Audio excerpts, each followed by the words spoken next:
하나님 말씀 함께 봅니다. 출애굽기 2장 23절부터 25절입니다.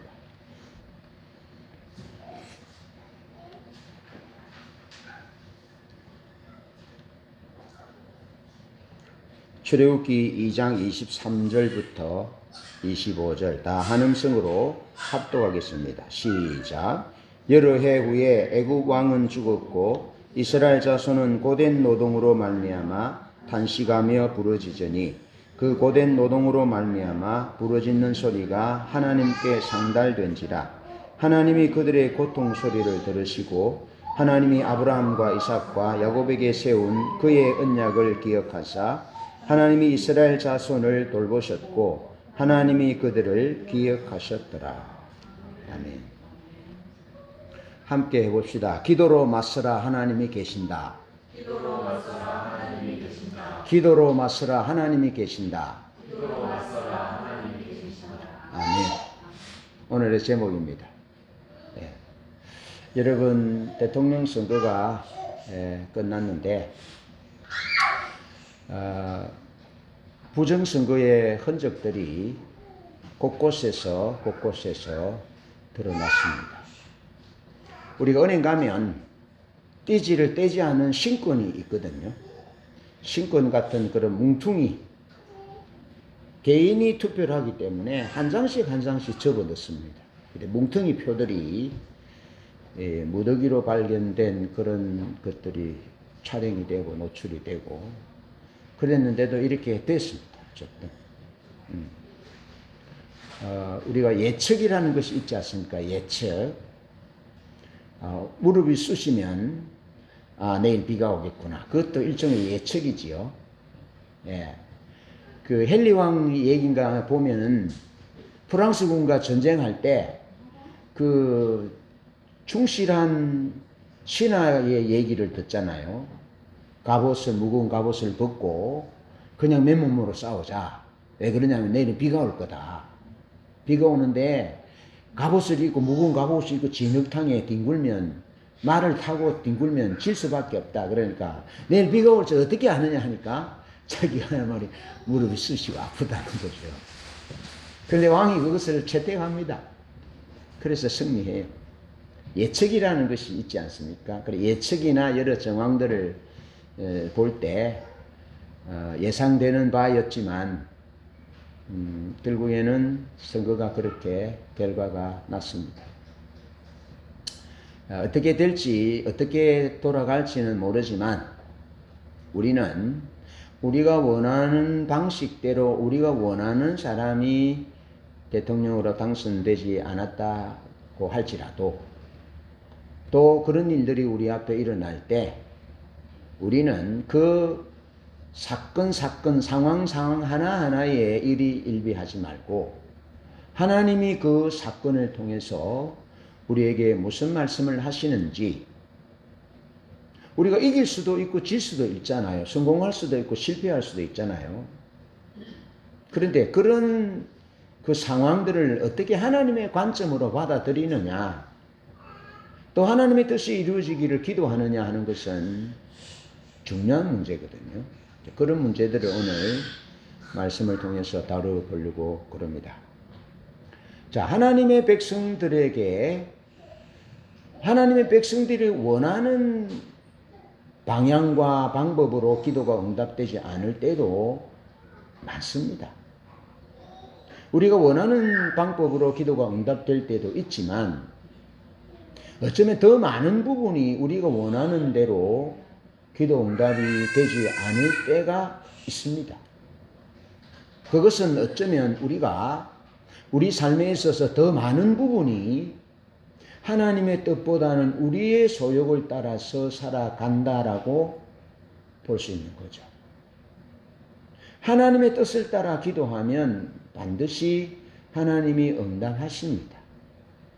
하나님의 백성들에게도 원치 않는 일이 있고 고난을 당할 수 있음을 성경은 우리에게 말씀해 주고 있습니다. 창세기 15장 13절로 14절 우리 한번 읽어보겠습니다. 창세기 15장 13절로 14절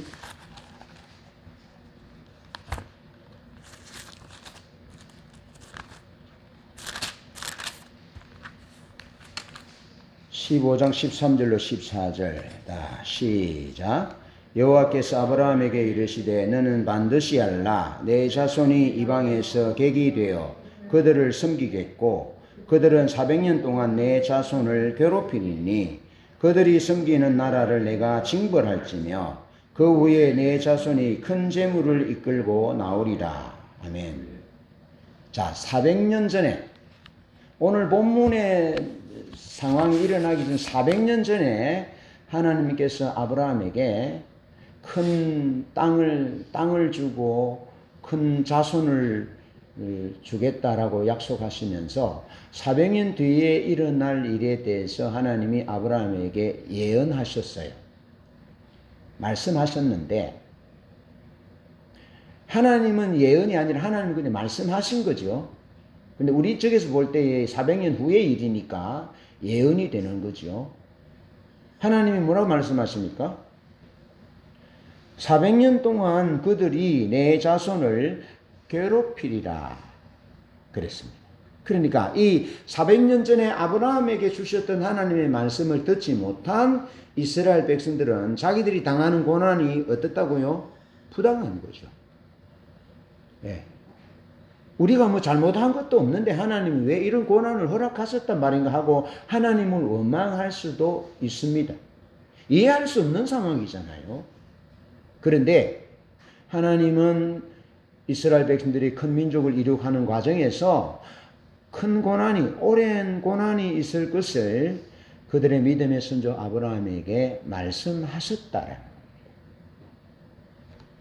자, 하나님은 많은 자손을 위하여 애굽에 내려가게 될 것이고 또 거기서 고난을 당하게 될 것에 대해서 말씀하셨다는 겁니다.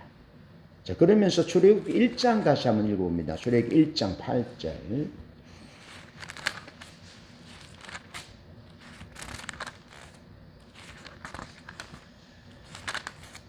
1장 8절 시작. 요셉을 알지 못하는 새 왕이 일어나 애굽을 다스리더니. 자, 그러면 이제 9절 이후에 쭉 나오잖아요. 한번 9절부터 14절까지 한번 읽어봅니다. 시작. 그가 그 백성에게 이르되 이 백성 이스라엘 자손이 우리보다 많고 강하도다. 자, 우리가 그들에게 대하여 지혜롭게 하자. 두렵건대 그들이 더 많게 되면 전쟁이 일어날 때에 우리 대적과 합하여 우리와 싸우고 이 땅에서 나갈까 하노라 하고 감독들을 그들 위에 세우고 그들에게 무거운 짐을 지워 괴롭게 하여 그들에게 바로를 위하여 국고성 비돔과 람셋을 건축하게 하니라. 그러나 학대를 받을수록 더욱 번성하여 퍼져 나가니 애굽 사람이 이스라엘 자손으로 말미암아 근심하여 이스라엘 자손에게 일을 엄하게 시켜 어려운 노동으로 그들의 생활을 괴롭게 하니 곧 흙이기와 벽돌 굽기와 농사의 여러 가지 일이라. 그 시키는 일이 모두 엄하였더라. 아멘. 요셉을 알지 못하는 새 왕이 일어나서 정책을 세웠는데 그 정책은 저 이스라엘 백성들이 너무 왕성하니까 다른 나라가 전쟁을 걸어오면 저들이 혹 다른 나라 사람들과 합세하여 우리를 어렵게 하지 않을까 그러면서 많은 심한 노동을 시켰다. 그 노동이 너무너무 어려웠고 국고성 비돔과 람셋을 세우는 그런 일들, 피라미드를 세우는 그런 일들을 시켰다라고 말씀하고 있습니다. 자, 팀 켈러는 우리가 이제 공부하게 될 하나님을 말하다라는 책 1장에 보면 팀 켈러가 국가가 종교를 통제하는 이유에 대해서 말하는데 종교를 그러니까 공산주의자들이 종교를 탄압하잖아요. 중국이나 러시아나 또 캄보디아, 크메르 루즈나 이런 그 공산주의 세력들이 교회를 핍박하고 또 자기들에게 그 반대되는 그런 사람들을 이제 숙청하고 그렇게 하잖아요. 그렇게 하는데 종교를 인민의 아펜이라 그렇게 말하잖아요. 예, 그래서 종교를 사회를 분열시키는 것, 또 국가 권력을 갉아먹는 것으로 본다라는 겁니다. 특히 독일 나치가 그렇게 보았고 크메르 루즈가 그렇게 보아서 얼마나 많은 사람들을 죽였는지 모릅니다. 예, 그래 했다. 그래서 팀 켈러가 그렇게 그의 책에서 말하고 있다는 겁니다. 그래서 그 종교를 그렇게 보는 겁니다. 예, 그래서 억압하고 파괴당했다 하는 겁니다. 자, 요셉을 알지 못하는 세 왕이 이스라엘 자손을 억압한 이유도 이스라엘 백성들이 하나님을 섬기잖아요. 참된 종교를 가지고 있잖아요. 그런데 애굽의 체제는 바로가 왕인 거예요. 바로가 왕인 것이요. 그러니까 이제 애굽의 체제와 이스라엘의 체제는 완전히 다른 겁니다. 공산주의 체제와 교회가 다르듯이 또 진보주의의 사관과 진보주의 이념을 가진 사람들의 생각과 기독교인의 생각은 완전히 다른 겁니다. 그래서 충돌하고 있는 거예요. 아시겠죠? 그러니까 그 신앙의 본질 또 보편적 진리 이런 절대 하나님의 기준을 가지고 있지 않는 여러 종교들은 공산주의 사관이나 진보주의들의 이념이나 이런 부분들에 대해서 기독교처럼 반응하지 않습니다. 동성애를 지지하면 뭐 그런 것보다 좋은 게 좋다고 그러면서 어떤 사회 질서를 위해서는 그렇게 하지. 좋은 게 좋잖아. 뭘 소란을 일으켜. 그렇게 넘어간다는 거예요. 왜 그러냐면 절대 진리와 보편적 진리와 절대적인 기준이 없는 거죠. 예. 그래서 그런 실용주의 앞에 편의주의와 편리주의와 안락한 삶이라는 그 이름 앞에 진실도 정의도 진리도 도덕도 윤리도 가정도 기존의 건강한 질서들을 포기하는 겁니다. 실용주의, 편리한, 안락한 삶, 부요한 삶이라는 그 이름 하에 성경이 말하고 있는 기본적인 가치들을 포기하는 거예요. 네. 그런 관점을 볼 줄 알아야 합니다. 지금은 이념의 전쟁의 시대입니다. 이념의 전쟁입니다. 네. 그것을 볼 줄 알아야 한다는 것이지요. 자, 요셉을 알지 못하는 세 왕이 이스라엘 자손을 억압한 이유도 같은 맥락이라는 겁니다. 지금 현재 우리가 첨예하게 싸우고 있는 믿음의 사람들이 기도하고 싸우고 있는 이런 싸움의 관점에서 볼 때 첨예하게 똑같다는 겁니다. 예. 본문을 읽으니까 그렇잖아요.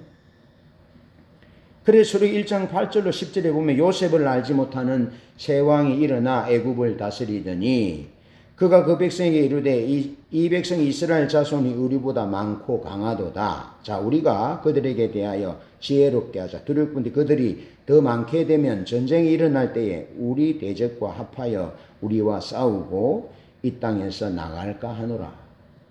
노동력을 잃는다라는 거죠. 스파이가 될 수도 있다라는 거죠. 하나님의 백성이 그렇습니까? 하나님의 백성이 스파이가 될 수 있습니까? 그럴 수 없습니다. 예. 하나님의 백성들은 뭐 마음대로 오른밤 치면 왼밤을 돌려대라는 것 때문에 마음대로 유린을 당하고 마음대로 인격을 무시해도 되나요? 하나님 그렇게 허락하셨습니까? 그렇지 않습니다. 이 땅에 사는 모든 백성들은 천부 인권이 있고요. 헌법의 테두리 내에서 인격적인 대우를 받아야 합니다. 그런데 공산주의자들은 그렇지 않습니다. 또 자기 목적을 위하여 하나님과 다른 사람들을 수단 삼는 진보의 사상을 가진 사람들은 또 그렇게 생각하지 않습니다. 그래서 우리가 싸우는 거예요. 하나님이 아브라함을 갈대아 우르에서 불러내실 때도 그 아시리아 그 땅이 그랬다는 겁니다. 힘 있는 자가 신이 되는, 왕이 되는, 군림하는 그런 전제 군주중에 이루어졌던 그 아시리아 갈대아 우르 그곳에서부터 하나님이 아브라함을 건져내셨잖아요. 그래서 하나님과 동행하고 하나님이 아브라함을 인격적으로 대화하시고 아름다운 삶으로 이끄셨잖아요. 그의 감정을 받아주고 그의 삶을 아름답게 하시고 정서적으로 또 가정적으로 국가적으로 민족적으로 크게 될 수 있도록 마음의 소원을 주시고 그 소원을 이루어주겠다라고 하나님께서 하셨잖아요. 전제군주정에서는 그런 일이 있을 수가 없습니다. 지금 이스라엘 백성들이 당하는 이 고난당하는 이 이집트의 상황도 그런 것입니다. 파라오가 신이 되는, 그리고 수많은 태양신을 비롯한 풍요와 다산을 상징하는 신을 섬기는 그곳에서 그런 가치를 가지고 이스라엘 백성들을 바라보니까 저 이스라엘 백성들은 중요한 노동력이라는 겁니다.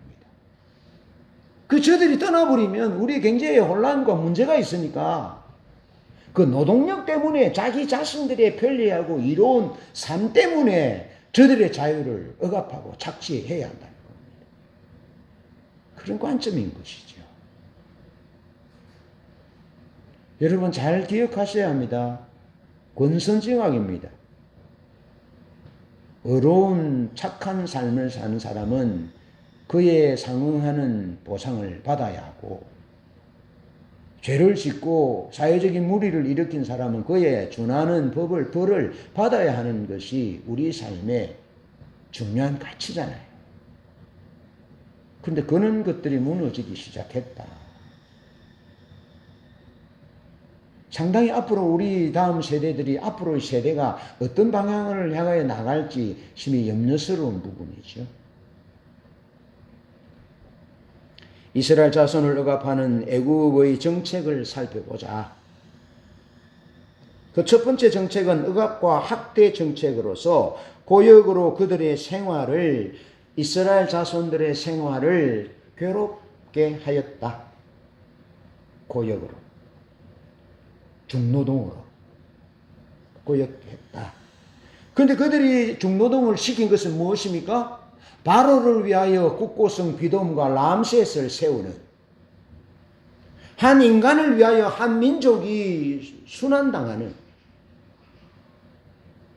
요셉을 알지 못하는 왕이 일어났을 때 정책이 그랬다. 너희들은 무지랭이야. 너희들은 나를 위해서 그냥 짐승처럼 일만 하다가 나를 위하여 성을 또 그 피라밋을 짓는 일에 동원되어서 그냥 내 영광을 위해서 내 토목과 내 건축 사업에 그냥 이용당할 뿐이야. 너희들이 무슨 자유가 있어? 그런 정책입니다. 그런 정책. 그런데 성경은 출애굽기 1장 12절에서 이렇게 기록합니다. 그러나 학대를 받을수록 더욱 번식하고 창성했다. 할렐루야. 누가 그렇게 하십니까? 번식하고 번성하고 창성하게 하시는 분이 누구십니까? 하나님이시잖아요. 하나님이 사람이 잉태되게 만들고 하나님이 사람이 태어나게 만들고 하나님이 모든 산물과 가축에 풍성하게 하시잖아요. 하나님께서 그렇게 하셨다. 학대를 받을수록 더욱 번성하고 창성하게 됐다. 하나님의 역사인 거죠.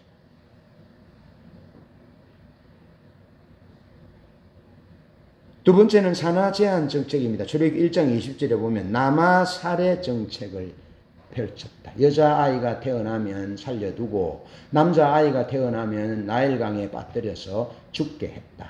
그러면 성비가 불균형이 되잖아요. 여자는 많아질 수 있는데 남자는 줄어들잖아요. 그럼 결혼하지 못합니다. 그럼 어떻게 됩니까? 또 문제가 생기겠죠. 싸움이 일어나겠죠. 사회적인 문제와 역기능적인 그런 일들이 일어나겠죠.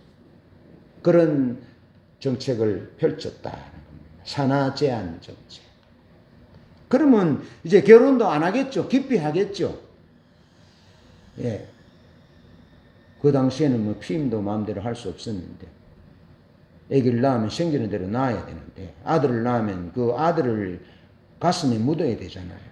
그 고통을 어떻게 감내해야 됩니까? 그러니까 결혼도 안 하고 기피하는 현상들이 일어났겠죠.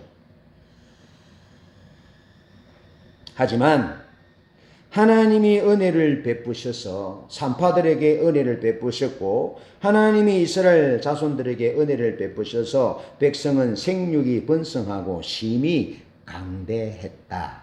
할렐루야. 바로가 그런 요셉을 알지 못하는 왕이 일어나서 그런 정책을 펼쳤지만 그 정책 위에 하나님이 계신 것입니다. 사람들의 어떤 계획, 정책, 왕의 정책, 대통령의 정책, 그런 것들이 하나님을 대적한다 할지라도 하나님은 살아계신 분입니다. 하나님의 역사의 주인이십니다. 아무리 억압하고 말살하고 그렇게 주기를 하지만 생명의 주인 되신 하나님께서 더욱 번성하고 창성하고 강대하게 하는 역사를 허락해 주시는 것입니다. 할렐루야. 여러분, 공산주의가 교회를 말살하고 선교사들을 다 추방치고 쫓아내고 지금도 쫓아내잖아요. 교회가 없어져야 되는데요. 어느 시국에 가면요, 우리나라 전체 인구보다 크리스찬이 많습니다. 말살하고 죽이고 가두고 못하게 했지만 생명의 주인이신 하나님께서, 영광의 아버지께서 영광을 받으시고 번성하고 장성하고 숫자가 억이 넘도록 하셨습니다. 할렐루야. 하나님이 그렇게 하시는 거죠. 여러분, 우리의 기도는 정책 위에 있습니다. 정책 위에 있습니다. 정책을 잘 살피셔야 합니다. 지금 벌써 보여지잖아요. 어떤 정책을 세우는지. 공산주의를 찬양하고 공산주의의 학자인 사람들을 국가의 중요 요직에 세우는, 국무총리를 세우는 미국 대미 정책에 있어서 예상되어지는 그런 정책들을 예상할 수 있는 인물들이 세워지고 있습니다. 아시죠? 자, 살피셔야 합니다. 정책을 우리가 바둑을 둘 때 이렇게 수순을 이렇게 보면, 아, 저 사람이 어떻게 이 바둑이라는 바둑판에서의 전쟁을 진행할지 이제 읽잖아요. 세력을 강하게 할지 뭐 이런 부분들이 있거든. 실리 위주로 할지 전투 방향으로 나갈지 그렇게 예측하는 것처럼 정책을 보면서 여러분 우리가 예측할 수 있는데, 어떤 정책을 펼치든지 정책 위에 기도가 있습니다. 정책 위에 하나님이 계십니다. 그것들을 믿으셔야 하고 그것들을 주장하고 붙들어야 된다. 그래서 하나님의 은혜는 모든 억압과 제한에도 번성하고 왕성한 역사를 일으키시기 때문에 어떤 정책, 어떤 결과, 어떤 말살 정책, 어떤 억압, 새 왕이 일어나서 행하는 그런 정책들을 이스라엘 자손을 어렵게 한다 할지라도 그 정책 위에 하나님이 계시고 그 정책 위에 하나님께 기도할 수 있는 기도가 있기 때문에 우리는 반드시 승리한다. 하나님이 반드시 승리케 하신다 하는 믿음을 붙들고 나가시기를 축복합니다. 어떤 고난이 와도 그 고난에 굴하지 말고 일어서 나가셔야 돼요. 여러분, 이스라엘 민족을 죽이려고 정책을 펼친 수많은 유럽의 나라들, 이스라엘은 어릴 때부터 교육을 받잖아요. 쉐마 교육을. 그러니까 그 이스라엘에 필요한 지혜, 상업, 이런 것들을 국가들이 이용해서 자기 국가 기반을 튼튼하게 세우기 위해서 유대인들을 이렇게 손잡고 살다가 그 유대인들이 부자가 되니까 유대인들이 가지고 있는 그 부를 탐해서 유대인들을 죽이고 쫓아내는 그런 수많은 유럽의 나라들이 있었지 않습니까? 히틀러는 또 얼마나 많은 유대인들을 죽였습니까? 그렇게 했는데 어떻게 됐습니까? 없어지지 않았습니다.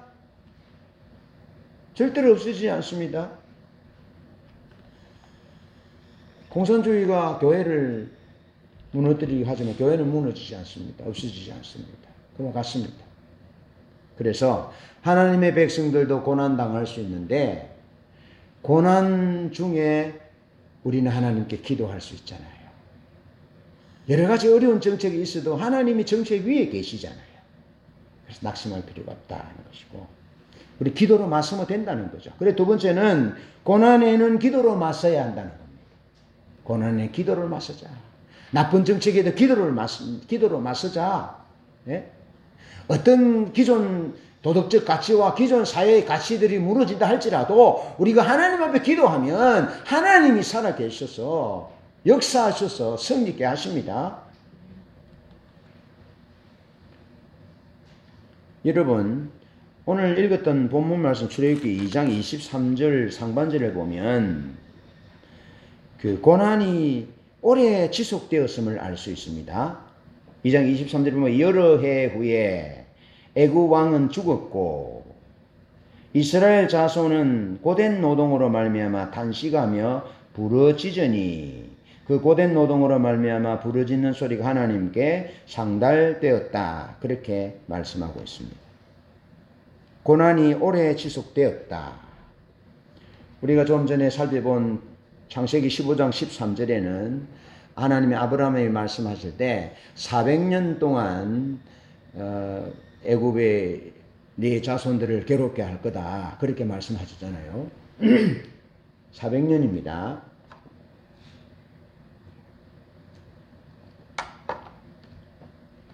이 400년은 이스라엘 백성들이 이제 430년 만에 애굽에서 나왔다.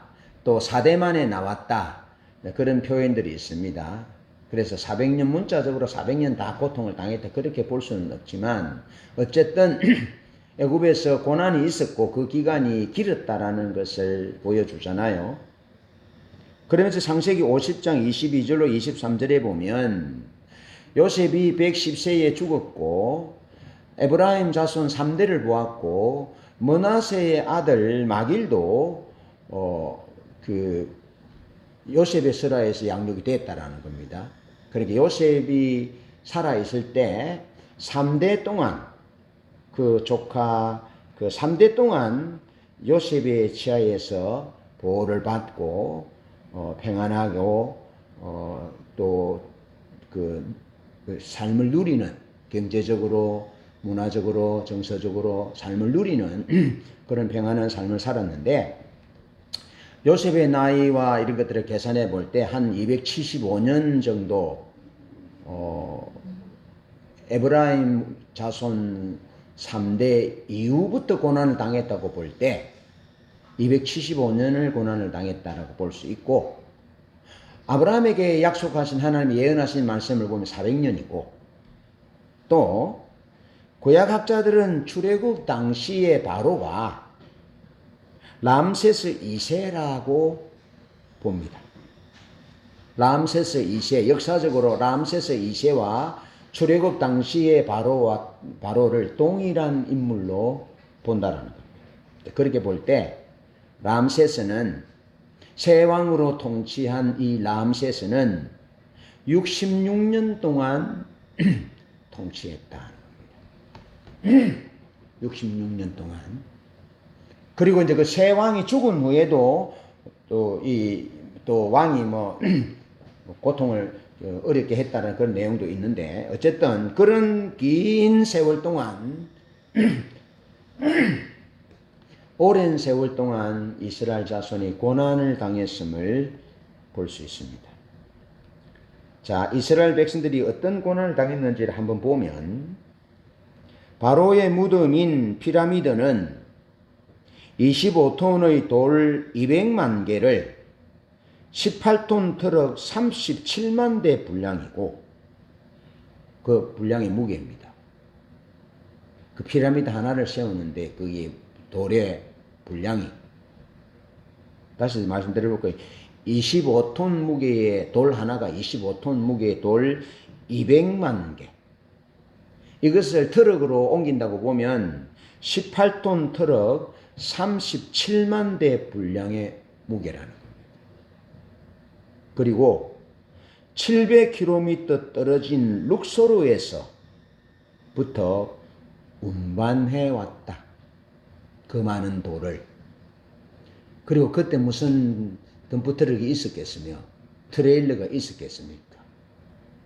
그리고 피라미드를 세우는데 동원된 노동자는 연인은 20만 명이었다. 그리고 여러분 같으면, 여러분이 애굽의 왕이면 여러분의 민족 애굽 사람들을 동원해서 이 고난을, 이 일을 시키겠어요? 이스라엘 백성들을 동원해서 시키겠습니다. 그렇게 중노동이었다. 그런 고난이었다. 자, 람세스 2세는 바로들 가운데 가장 위대한 왕이었고 장기간 통치했고 가장 신격화되었으며 가장 구체적으로 신의 화신으로 숭배된 왕이었다. 그것이 출애굽 당시 이스라엘 백성들을 어렵게 했던 왕이었다. 자, 출애굽기 2장 23절 하반절에 보면 이런 중노동으로 인하여 신음하며 부르짖었다. 그렇게 성경은 기록합니다. 하나님께 기도했다는 거죠. 하나님 죽겠습니다. 못 살겠습니다. 힘듭니다. 저 람세스 2세의 정책이 우리 민족을 그냥 말라 죽게 만듭니다. 어떻게 하면 좋겠습니까? 라고 부르짖었다는 거예요. 적어도 람세스 통치기가 몇 년 동안요? 66년 동안. 여러분, 우리의 기도가 더디 이루어진다고 낙심할 필요가 없습니다. 좀 오래 걸릴지 몰라도 기도하면 우리에게는 기도라는 무기가 있고 하나님의 도움을 부를 수 있는 기도가 있지 않아요? 그래서 백성들이 기도 부르짖었다는 겁니다. 그 긴 세월 동안. 어쩌면 우리 삶에 긴 세월 동안 기도해야 될 필요가 있을지도 모릅니다. 여러분, 저 북한 공산주의자들이 집권하고 난 이후에 75년이라는 약 80년이라는 세월이 지나가잖아요. 그럼 그동안에 그리스도인들이 뭐 했습니까? 기도했다는 겁니다. 지금까지. 기도하고 있다는 겁니다. 근데 그들이 그렇게 기도했는데도 75년이 넘었는데 아직도 왜 통일이 안 되느냐? 여기 비춰보라고. 66년 동안 그 람세스 2세가 통치한 해만 해도 66년인데 그토록 기도하고 부르짖었다라는 겁니다. 소망이 보이지 않는, 끝이 보이지 않는 터널을 통과하는 것과 같은 깜깜함과 답답함이죠. 부르짖었다. 그런데 부르짖으니까 중노동으로 인하여 부르짖는 소리가 하나님께 상달했다라고 성경은 기록합니다. 하나님이 그 고통과 신음소리를 들으시고 아브라함과 이삭과 야곱에게 세운 그 언약을 기억하여 돌보셨다. God remembered his covenant. 하나님이 그의 언약을 기억하셨다는 겁니다. 하나님이 어떻게 했습니까? 아브라함에게 일방적인 언약을 세웠습니다. 쪼개진 동물 사이로 계약자인 갑과 을이 지나가야 되는데 아브라함이 옆에 자고 있고 하나님이 지나갔습니다. 그리고는 하나님이 아브라함과 언약을 맺으신 거예요. 내가 반드시 이 약속을 지키겠다라고 하신 거죠. 하나님이 그의 언약을 기억하사 그들의 부르짖는 기도를 들으셨다. 하나님이 아브라함에게 약속하신 언약이 무엇입니까? 내 민족이, 내 후손이 하늘의 별처럼 많게 될 것이다. 그리고 애굽에 가서 400년 동안 고난을 받게 될 것인데 내가 다시 해방시킬 것이다 라는 언약. 하나님이 그 언약을 기억하셨다. 그의 언약을 기억하셨다. 하나님이 우리와 맺은 언약은 피로 맺은 언약입니다. 주 예수 그리스도의 독생자를 우리에게 내어주시면서 죽이시기까지 하면서 우리를 사랑하신 언약입니다. 할렐루야. 환난이나 공고나 죽음이나 사단이나 그 어떤 정책이, 고난의 정책이 있다 할지라도 그리스도 예수에는 안에 있는 하나님의 사랑에서 너희를 결코 끊을 자가 없다. 하나님이 확정하셨다. 할렐루야. 두려워하지 마시고 낙심하지 마시고 우리에게는 정책보다 더 강력한 하나님이 계시고 하나님의 도움을 얻을 수 있는 기도가 있다. 기도해야 하는 것이죠. 하나님이 돌보셨다. 그 기도 소리를 들으시고 돌보셨다. 출애굽기 3장 1절로 10절에도 그들의 억압 때문에 괴로워서 단식하며 부르짖는 소리를 하나님이 들으셨다라고 말씀합니다. 개역 한글에는 번역하기를 그 부르짖는 소리가 하나님께 상달했다. 그렇게 기록합니다. 사도행전 16장 25절 26절에 보면 바울과 실라가 부당하게 매를 맞고 성령의 인도를 따라서 착한 일을 하고 귀신 들린 자를 고쳐주었음에도 불구하고 매를 맞고 감옥에 들어가잖아요. 그때 그들이 한 일은 할 일이 없습니다. 감옥에 수갑이 차여졌습니다. 어떤 자들은 그 감옥이 수갑이 어떤 이렇게 저런 목에 칼을 차는 그 형벌이 있었잖아요. 그런 것도 있고 나무를 가지고 발목을 이렇게 하는 형벌도 있고 어쨌든 그들이 착고가 채워졌는데 오늘처럼 신사적인 수갑이 아니고 무겁고 자유롭지 못한 위험한 착고가 그들의 팔과 발에 차여졌다는 겁니다. 그리고 깊은 감옥에 들어간 거죠. 그들이 할 것은 아무것도 없습니다. 예? 그렇지만 바울과 실라는 하나님 앞에 기도했습니다. 기도하고 하나님을 예배합니다. 어느 곳에 있든지 어떤 상황에 놓인지 기도할 수 있잖아요. 예배할 수 있잖아요. 공산주의 치하에서 우리의 동포들이 북한에서 그렇게 짐승처럼 등이 굽고 짐승처럼 그런 모습이어도 하나님께 기도하고 찬송할 수 있잖아요. 제가 시국의 찬송제 한번 가서 하나님의 일을 할 때 참 남편에게 버림을 당하고 참 눈물 흘리는 그런 여인들을 많이 보았거든요. 예. 중국의 95% 이상을 차지하는 그런 민족인데도 불구하고 남편에게 버려지고 고난당하고 그렇게 하더라고요. 너무 마음이 지금도 그 모습이 생생합니다. 그렇게 하나님 앞에 나 그렇게 기도하고 울고 몇 시간씩 예배하는 겁니다. 그게 소망이 있는 것이죠. 바울과 실라가 아무것도 할 수 없었지만 하나님 앞에 기도하고 찬송하니까 하나님이 그 바울과 실라가 갇힌 그 빌립보 감옥에 하나님이 방문하신 거예요. 하나님이 오신 거예요. 하나님이 오시면 놀라운 일이 일어납니다.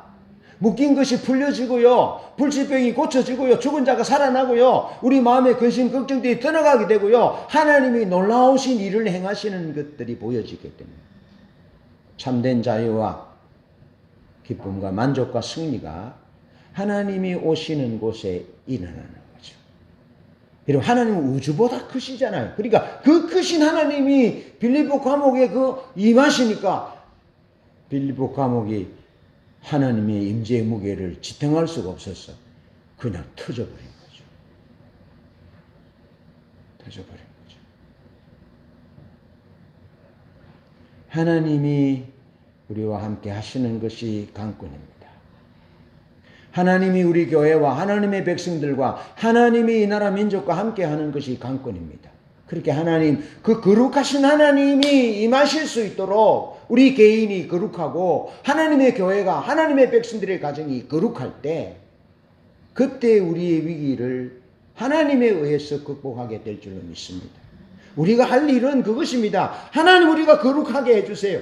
하나님이 임하실 수 있도록 거처 삼고 거하실 수 있도록 우리를 거룩하게 해주십시오.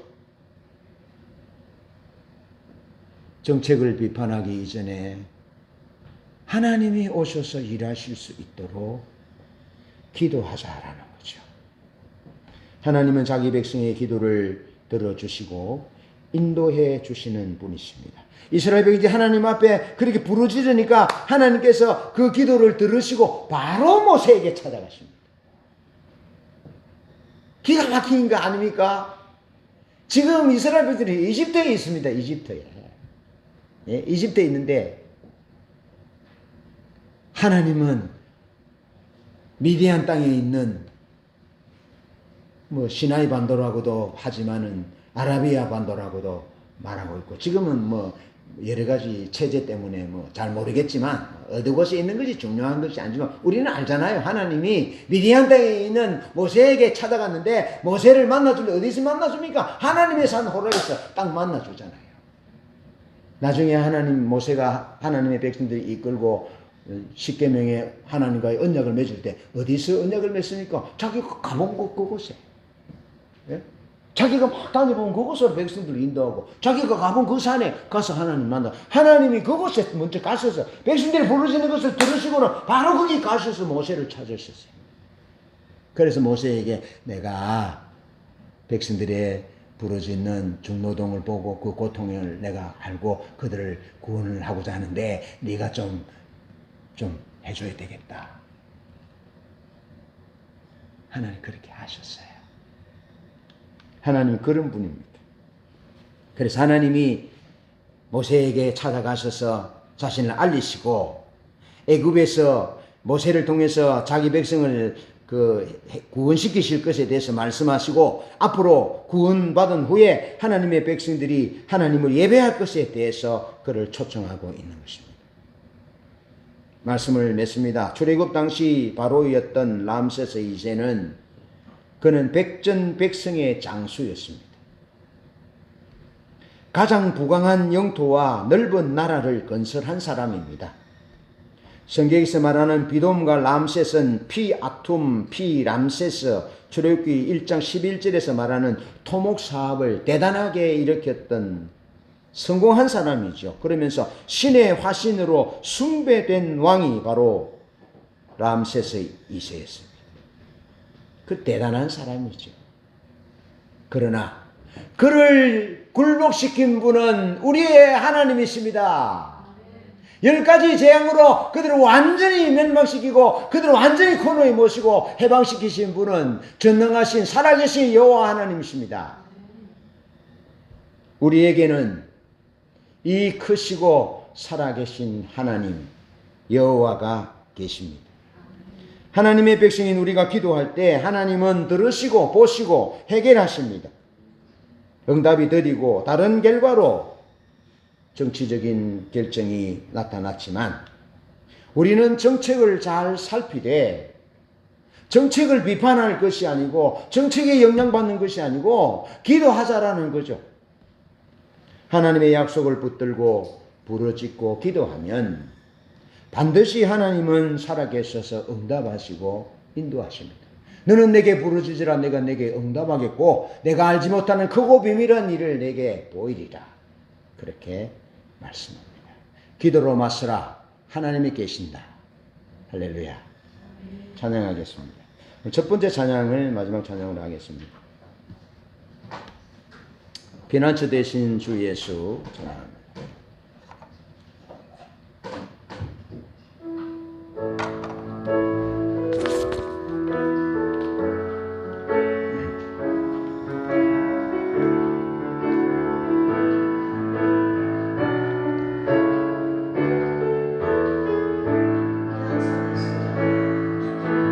피난처 되시는 주 예수 영원한 승리의 왕 주님의 얼굴을 구할 때 주의 빛 비추시네 전쟁은 주님께 속겠네 승리는 우리의 것 예수의 이름을 높이며 영원히 찬양해요 주의 온 땅 들리고 우리 기도에 하늘 문 여시네 온 민족과 열방